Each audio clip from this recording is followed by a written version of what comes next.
కొమరంభీం జిల్లాలో వాగు కష్టాలు. అప్పు తీర్చలేదని 21 రోజుల బాలుణ్ణి ఎత్తుకెళ్లిన దుర్మార్గులు. జూ పార్కులో ఏనుగులకు కేక్ కటింగ్. ఇలాంటి వార్తలను ఇప్పుడు 30 సెకండ్స్లో చూసేద్దాం. కొమరంభీం ఆసిఫాబాద్ జిల్లా మారుమూల గ్రామాల్లోని ప్రజలను సమస్యలు వెంటాడుతున్నాయి. కొద్ది రోజులుగా కురుస్తున్న వర్షాలతో వాగులు ఉప్పొంగుతున్న వేళ ఓ గర్భిణీ ప్రాణాలు కాపాడేందుకు ఆమె కుటుంబ సభ్యులు చేసిన పోరాటం అందరినీ కలిచివేస్తోంది. కెరమేరి మండలం కొలంగూడకు చెందిన రామేశ్వరి అని 7 నెలల గర్భిణికి అకస్మాత్తుగా తీవ్రమైన కడుపు నొప్పి రాగా ఆమెను ఆసుపత్రికి తరలించేందుకు తీవ్ర ఇబ్బందులు ఎదుర్కోవలసి వచ్చింది. గ్రామంలోనే గొరియగూడ వాగు ఉధృతంగా ప్రవహిస్తుండటంతో గర్భిణిని ఆసుపత్రికి తీసుకెళ్లేందుకు వేరే మార్గం లేకుండా పోయింది. దీంతో గర్భిణిని మంచంపై పడుకోబెట్టి భుజాలపై ఎత్తుకొని పొంగి పొర్లుతున్న వాగులో నుంచే ప్రాణాలకు తెగించి దాటాల్సి వచ్చింది.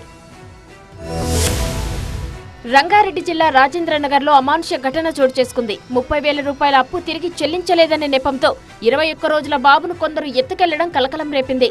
హనుమాన్ నగర్ కు చెందిన రాఘవేందర్ అనే ఆటో డ్రైవర్ హఫీజ్పేటకు చెందిన మెట్టు మంజుల దగ్గర 30,000 అప్పు తీసుకున్నారు. అయితే అప్పు తిరిగి చెల్లించడం ఆలస్యం కావడంతో మంజుల మరో ముగ్గురు కలిసి రాఘవేందర్ అనిత దంపతుల ఇంటిపై దాడి చేశారు.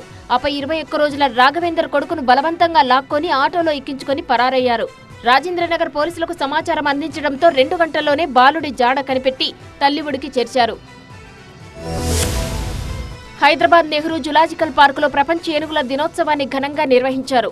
ఈ సందర్భంగా జూలోనే వనజ, ఆశ, సీత, విజయ్ అనే 4 ఏనుగులను వాటి ఎన్క్లోజర్ల నుంచి బయటకు తీసుకొచ్చి సుమారు 5 కిలోమీటర్ల మేర జూ ప్రాంగణంలో నడిపించారు.